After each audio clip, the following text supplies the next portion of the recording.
4 மணிக்கு எழுந்திருக்கிறதா இருந்தாலும் பேசிக்காகவே ஒரு புக்கையோ எதையோ வந்து ஒரு மணி நேரத்துக்கு மேலே நம்ம படிக்கும்போது நம்மளை தாண்டி ஒரு யார்னிங் வரும், ஒரு கொட்டாவி வரும். அந்த நம்ம கண்ட்ரோல் பண்ணணும் அப்படின்னா நமக்கு வேறு ஏதோ ஒரு டிஸ்டர்பன்ஸ் இருக்கணும். நம்ம உட்காரதுல டிஸ்கம்ஃபர்ட் இருக்கணும். நம்ம இப்போ சொகுசாக போயிட்டு இப்போ ஒரு சோஃபாவில் உட்காந்தோ, ஒரு குஷனில் உட்காந்துக்கிட்டோ, ஒரு நல்ல பெட்டில் உட்காந்துக்கிட்டோ அந்த மாதிரிலாம் நம்ம படித்தோம்னா நமக்கு அது செட் ஆகுது. ஒன்று தரையில் உட்காந்து படிக்கணும், இல்லையா நார்மலான ஒரு சேரில் உட்காந்து படிக்கணும். கொட்டாய் விளாடுறது என்ன சொல்லுங்க, ஃபுட் ஸ்டைல் எப்படி? சார் ஃபுட் ஸ்டைலை பொறுத்த வரைக்கும் நான் என்ன பண்ணுவேன்னா, நைட்டில் இப்போ வந்து ஒரு டைம் லிமிட் இருக்குது சார். 8:30க்கு மேலே தாண்டிடுச்சு அப்படின்னும் போது நம்ம காலையில் எழுந்துச்சு நான் நாளைக்கு காலையில் இந்த முக்கியமான டாப்பிக்கை படிக்க போகிறேன், எனக்கு வந்து சுத்தமாக தூக்கம் இருக்கக்கூடாது அப்படின்னா நான் நைட்டில் ஃபுட்டு ரொம்ப லைட்டாக எடுத்துப்பேன். அதாவது வந்து முன்னாடி 4 பேர் நிற்கிறாங்கன்னா கூட எனக்கு ஒரு நோட்டிஃபிகேஷன் வந்துச்சுன்னா என்னால் ஓப்பன் பண்ணாமல் இருக்கவே முடியாது. இன்ஸ்டாகிராமு ரீல்ஸ் ஏதாவது பார்க்காம இருக்கவே முடியாது. அவர் இன்ஸ்டாகிராமில் இல்லை, ஃபேஸ்புக்கில் இல்லைங்கிறது. படிக்கிறது எப்போ மறக்கணும் சார்? ப்ராப்பராக படிக்கிறதுனா நான் எது சொல்லுவேன்னா, நமக்கு 1008 டிஸ்ட்ராக்ஷன் இருக்கும் சார். நமக்கு எல்லாமே ஒரு டிஸ்ட்ராக்ஷன் தான். நமக்கு பிடிச்சதை சாப்பிட்றோம் வயிறு ஃபுல்லாக சாப்பிட்னா காலைல எழுந்திரிக்க முடியும். அது வந்து ஒரு என்ன சொல்கிறது, அப்போ அதாவது அடிக்ஷன் அப்படின்னு சொல்லிட்டு நம்ம இந்த ட்ரக்ஸு இதெல்லாம் நம்ம ஒரு லிஸ்ட்டில் வச்சுருக்கோம்னா, இதுக்கு மேலே அடிக்ஷன் அதுக்கு ஒரு இன்டர்பிரிட்டேஷன் கொடுத்தாங்க அப்படின்னா மொபைல் ஃபோன்ஸை அதில் கண்டிப்பாக ஆட் பண்ணணும். யூத் பேப்பரின் இனிய வணக்கம். யூத் பேப்பர் நண்பர்களுக்கு வணக்கம்.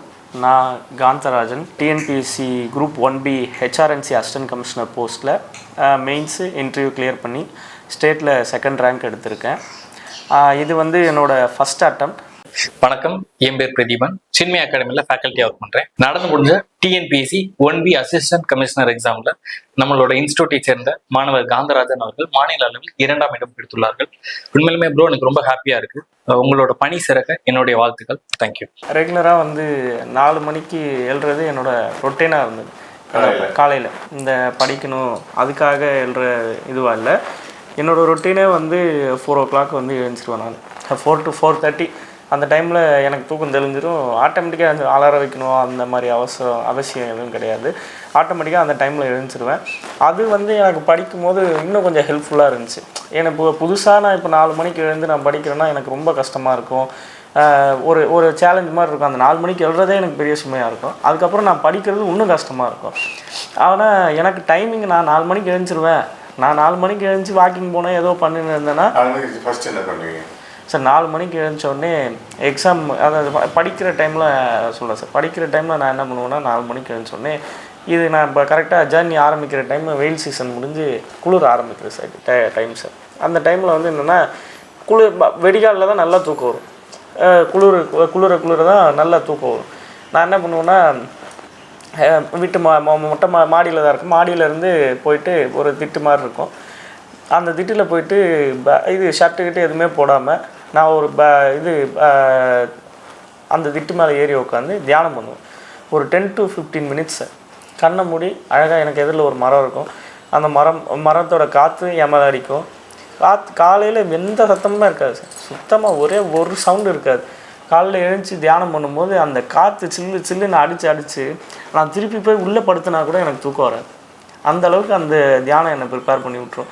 நல்லா மூச்சு இழுத்து ஒரு 10 டைம் விட்டோன்னா கரெக்டாக 3 நிமிஷம் 4 நிமிஷம் நம்ம பண்ணுற நம்ம எவ்வளோ தூக்கத்தில் எழுந்துச்சி வந்து உட்காந்து தியானம் பண்ணும்போது நம்ம கண்ணை மூடின்னு தான் இருப்போம். ஆனால் அந்த தூக்கம் வராது நமக்கு.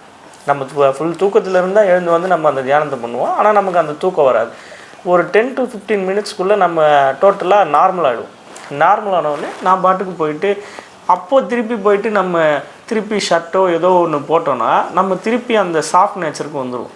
சாஃப்ட் நேச்சருக்கு வரும்போது திருப்பி குளிர் கடக்கமாக இருக்கும், திருப்பி தூக்கம் தான் வரும். ஆனால் என்ன பண்ணுவோம்னா அப்படியே தான் போயிட்டு அப்படியே உட்காந்து அப்படியே தான் படிப்பேன். ஏன்னா தூக்கம் வரக்கூடாது அப்படின்ற ஒரு கான்செப்ட். ஏன்னா நம்ம ரெகுலர் ரொட்டீன் 4 மணிக்கு எழுந்திருக்கிறதா இருந்தாலும் பேசிக்காகவே ஒரு புக்கையோ எதையோ வந்து ஒரு மணி நேரத்துக்கு மேலே நம்ம படிக்கும்போது நம்மளை தாண்டி ஒரு யார்னிங் வரும், ஒரு கொட்டாவி வரும். அந்த நம்ம கண்ட்ரோல் பண்ணணும் அப்படின்னா நமக்கு வேறு ஏதோ ஒரு டிஸ்டர்பன்ஸ் இருக்கணும். நம்ம உட்காரதுல டிஸ்கம்ஃபர்ட் இருக்கணும். நம்ம இப்போ சொகுசாக போயிட்டு இப்போ ஒரு சோஃபாவில் உட்காந்தோ, ஒரு குஷனில் உட்காந்துக்கிட்டோ, ஒரு நல்ல பெட்டில் உட்காந்துக்கிட்டோ அந்த மாதிரிலாம் நம்ம படித்தோம்னா நமக்கு அது செட் ஆகுது. ஒன்று தரையில் உட்காந்து படிக்கணும், இல்லையா நார்மலான ஒரு சேரில் உட்காந்து படிக்கணும். அப்படி இருக்கும்போது தான் நம்ம வந்து தரையில் உட்காந்துட்டோம், ஒரு கம்ஃபர்ட் ஜோனில் இல்லாமல் ஒரு நார்மல் ஜோனில் நம்ம இருப்போம். கொட்டாய் விளாட்றதுக்கு என்ன சொல்றீங்க? அந்த ஃபுட் ஸ்டைல் எப்படி இருக்கு? ஸோ ஃபுட் ஸ்டைலை பொறுத்த வரைக்கும் நான் என்ன பண்ணுவேன்னா, நைட்டில் இப்போ வந்து ஒரு டைம் லிமிட் இருக்குது சார். ஒரு 8:30க்கு மேலே தாண்டிடுச்சு அப்படின்னும் போது நம்ம காலையில் எழுந்துச்சு, நான் நாளைக்கு காலையில் இந்த முக்கியமான டாப்பிக்கை படிக்க போகிறேன், எனக்கு வந்து சுத்தமாக தூக்கம் இருக்கக்கூடாது அப்படின்னா நான் நைட்டில் ஃபுட்டு ரொம்ப லைட்டாக எடுத்துப்பேன். அதாவது வந்து இப்போது 2 இட்லி 3 இட்லி சாப்பிட்டோன்னா நமக்கு டைஜஸ்ட் ஆகிடும். அதுவே நமக்கு அலாரம் ஆகிடும். 3:30-4 மணிக்கு நமக்கு பசிக்க ஆரம்பிச்சிடும். வயிறு ஃபுல்லாக டைஜஸ்ட் ஆகிட்டு பசிக்க ஆரம்பிச்சிடும். அலாரமே தேவையில்லை, ஆட்டோமேட்டிக்காக நம்ம காலையில் எழுந்திருவோம். ஸோ அந்த மெத்தடை நான் மெயினாக ஃபாலோ பண்ணேன். அதே மாதிரி நைட்டில் தூங்கும்போது ஹாட் வாட்டர் குடிச்சிட்டு தூங்கணும்னா நமக்கு ஈஸியாக டைஜஸ்ட் ஆகிடும். நமக்கு எப்போ பசிக்குதோ அப்போ தூக்கம் தெளிஞ்சிடும் சார். அதனால் வயிற்றை கொஞ்சம் காய போட்டு காலைல எழுந்த உடனே நைட்டே கீழே இருந்து ஹாட் வாட்டரை ஃப்ளாஸ்கில் நல்லா ஹெவியாக சூடு பண்ணி ஃப்ளாஸ்கில் மேலே எடுத்துகிட்டு போயிடுவேன் சார். மேலே எடுத்துகிட்டு போயிட்டு தியானம் முடிச்ச உடனே ஒரு க்ரீன் டீ போட்டு நானே இப்போ தண்ணி ஊற்றி டம்ளரில் ஊற்றி க்ரீன் டீ போட்டு குடிப்பேன். குடிச்சிட்டு அடுத்து அப்படியே திருப்பி படிக்க ஆரம்பிச்சேன். படிப்பாருங்கிறத விட அவர் தெரிஞ்சுப்பார், அதுதான் மெயினாக சொல்லணும். அவர் படிக்க படிக்க நம்ம இந்த விஷயத்த தெரிஞ்சுக்கிறோம் அதை நம்ம படிக்கணும், இதை மார்க்குக்கு இது வந்து இந்த கொஷின் மெயின்ஸில் வரும், இதை நம்ம இதுக்காக படிக்கணும் அப்படிங்கிறத விட நம்ம இதை தெரிஞ்சுக்கிறோம் மெயினாக அப்படின்ட்டு அந்த ஆங்கிளில் தான் அவர் இப்போது இந்த மெயின்ஸுக்குன்னு இல்லை, எப்போவுமே நம்ம தெரிஞ்சுக்கணும் இது எதுக்காக அப்படின்னு சொல்லிட்டு தெரிஞ்சுக்கணும், அதை அப்ளை பண்ணணும், அந்த கான்செப்ட்லேயே தான் அவர் படிப்பார். இவர் 4 மணிக்கு எந்திரிக்கிறதுங்கிறது எனக்கே ஒரு வியப்பான விஷயந்தான். நான் கேட்டுகிட்டே இருப்பேன்னா அந்த மாதிரி கிடையாது, நான் 8 மணி வரைக்கும் தூங்குவேன். அவன் காலையில் 4 மணிக்கெலாம் எந்திரிக்கிறது எப்படிடா அவனால் முடியுது. அதே மாதிரி மதியத்துலேயும் தூங்க மாட்டான். எப்படிடா, எனக்கெலாம் ஒரு நாள் 4 மணிக்கு எந்திரிச்சிட்டாலே மதியம் பயங்கர தூக்கம் வரும், இல்லை ஃபுல் டே. ஆமாம், ஆஃபீஸ் போனோடனே ஒரு 11:30க்கெலாம் தூக்கம் வர ஆரம்பிச்சிடும். அப்படியே அந்த நாளே போன மாதிரி இருக்கும் தூங்கலைன்னா. அது அவனுக்கு, ஆனால் அவன் சின்ன வயசுலேருந்தே அப்படி தான்.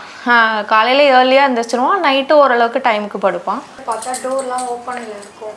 போயிட்டு பார்த்தோன்னா இருட்டில் ஒரு இடத்துல உட்காந்துருப்பாங்க அந்த திட்டு மேலே. எப்படி இவ்வளோ குளிரில் வந்து இப்படி உட்காந்துட்டு தியானம் பண்ணுறாங்கன்னு தெரியல. நம்மளால் ஒரு வாரம் தான் எழுந்துக்க முடியும், அதுக்கப்புறம் நம்மளால் முடியலன்னு சொல்லிட்டு தூங்கிடுவோம். ஆனால் அதை எப்படி சொல்கிறது, சின்ன வயசுலேருந்தே ஃபாலோ பண்ணுறதுன்றது ரொம்ப கஷ்டம். அது பார்க்கும்போது எனக்கே வியப்பாக இருக்கும். அதுதான் சார், திருப்பி ஃப்ரெஷ் ஆஸ்பிரன்ஸ்க்கு வந்து முதல்ல நம்ம எதில் கால் வைக்கிறோன்றது அவங்க தெரிஞ்சுக்கணும் சார். நம்ம வந்து ஒரு எக்ஸாம், இது நார்மலான ஒரு எக்ஸாமு அப்படின்ற நார்மலான ஒரு எக்ஸாம் தான் இது. ஆனால் நீங்கள் உள்ளே வந்தோடனே சிலபஸை பார்த்துட்டு மிரளக்கூடாது. இது இவ்வளோ இருக்கே, நம்ம வேகாக இருக்கே, நம்ம படிக்க முடியுமா, நம்மளால் முடியாது, இவ்வளோ பெருசா, இது நம்ம வேறு ஒரு இந்த எக்ஸாமுக்கு போனோன்னா அதில் சிலபஸ் கம்மி, அந்த எக்ஸாம் போனோன்னா சிலபஸ் கம்மி அப்படின்னு சொல்லிட்டு மிரளக்கூடாது. அந்த சிலபஸை பார்த்துட்டு மிரளக்கூடாது. ஒன்றுமே கிடையாது. நார்மலாக நம்ம என்ன படித்தோமோ திருப்பி நான் சொல்கிறது, நம்ம 6th-லேருந்து 12th என்ன படித்தோமோ அதை தான் திருப்பி வருது. அதை போய் நீங்கள் ரிவிஷன் பண்ணிவிட்டு திருப்பி வந்து எக்ஸாம் எழுத போகிறோம், அவ்வளோதான். அந்த கான்செப்டில் மட்டும் ஸ்ட்ராங்காக இருந்தோன்னா நம்ம எதுக்குமே பயப்படாமல் டிஎன்பிசி அடிச்சு தூக்கிட்டு போகலாம் சார். ப்ராப்பராக படிக்கிறதுனா நான் எது சொல்லுவேன்னா, நமக்கு 1008 டிஸ்ட்ராக்ஷன் இருக்கும் சார். நமக்கு எல்லாமே ஒரு டிஸ்ட்ராக்ஷன் தான். நமக்கு பிடிச்சதை சாப்பிட்றோம், வயிறு ஃபுல்லாக சாப்பிட்னா காலையில் எழுந்திரிக்க முடியாது, அது பெரிய டிஸ்ட்ராக்ஷனு. பிடிச்ச படம் என்ன வந்திருக்கும் அதை நைட்டு போட்டு பார்த்தோன்னா அதுவும் காலையில் எழுந்திரிக்க முடியாது, அது ஒரு பெரிய டிஸ்ட்ராக்ஷனு. நம்ம வெளியே போகணுன்னு ஆசைப்படுவோம், இங்கே போகணும், எங்கேயோ ஒரு இடத்துக்கு போகணுன்னு ஆசைப்படுவோம். சிம்பிளான விஷயம், அதாவது ஒரு நாளைக்கு நமக்கு அந்த ஒரு பொருள் தேவைப்படும், அதை நம்ம இன்றைக்கி நைட்டு 9 மணிக்கு போய் வாங்கணுன்னா நம்ம அரை மணி நேரம் படிக்க முடியாது அப்படின்னா அதுவும் ஒரு டிஸ்ட்ராக்ஷன் தான். நாளைக்கு தேவைப்படுற பொருளை நம்ம போய் வாங்குறதுக்கு அரை மணி நேரம் வேஸ்ட் ஆகுதுன்னா அதுவும் ஒரு டிஸ்ட்ராக்ஷன் தான். அந்த மாதிரி டிஸ்ட்ராக்ஷன் இருக்கும். ப்ளஸ் வந்து வெளியில் 1008 டிஸ்ட்ராக்ஷன் இருக்கும் சார். பிரச்சனை இருக்கலாம். மெயின் மொபைல் தான். மொபைல் டிஸ்ட்ராக்ஷன் எப்படி சார், மொபைல் டிஸ்ட்ராக்ஷன் நான் வந்து ஒரு 3 வருஷம் இருக்குது சார். 3 வருஷத்துக்கு முன்னாடியே, 3 வருஷத்துக்கு மேலே இருக்குமா, 3 வருஷத்துக்கு முன்னாடியே நான் அந்த சோஷியல் மீடியா எல்லாத்துலேருந்தும் லெஃப்ட் ஆகிட்டேன் சார். எப்படி இருக்கும் ஆச்சரியமாக இருக்குது சோஷியல் மீடியா ஆக்டிவ் எப்படி பார்க்குறீங்க? அது எனக்கு ரொம்பவே ஆச்சரியமாக இருக்கும் சார். இப்போ இருக்கிறதுல என்னால் ஒரு அரை மணி நேரத்துக்கு 4 தடவையாவது இன்ஸ்டாகிராம் ஓப்பன் பண்ணாமல் என்னால் இருக்கவே முடியாது. ஆமாம், அரை மணி நேரத்துக்கு 4 முன்னாடி 4 பேர் நிற்கிறாங்கன்னா கூட எனக்கு ஒரு நோட்டிஃபிகேஷன் வந்துச்சுன்னா என்னால் ஓப்பன் பண்ணாமல் இருக்கவே முடியாது. இன்ஸ்டாகிராமு ரீல்ஸ் ஏதாவது பார்க்காம இருக்கவே முடியாது. அவர் இன்ஸ்டாகிராமில் இல்லை, ஃபேஸ்புக்கில் இல்லைங்கிறது ஒரு பெரிய விஷயம்தான். ஒருவேளை அவர் அவ்வளோ ஆக்குபைடாக அவரை வச்சுருக்காரு, அதனால் அந்த மாதிரி அவ்வளோ. எப்படி இருக்கும்? எனக்கு வந்து சந்தோஷமாக தான் இருக்குது. நிறைய பசங்க வந்து அதில் போயிட்டு பேசுறது அந்த மாதிரிலாம் இருக்கும். அதனால சண்டைலாம் வரும் 2 பேருக்கும் ஃபஸ்ட்டு அந்த 3 இயர்ஸ்க்கு முன்னாடி. இப்போது அதுலேருந்து எல்லாத்துலேயும் வெளில வந்துட்டாருன்னே அது வந்து எனக்கு ஒரு ஹாப்பியாக தான் இருந்துச்சு.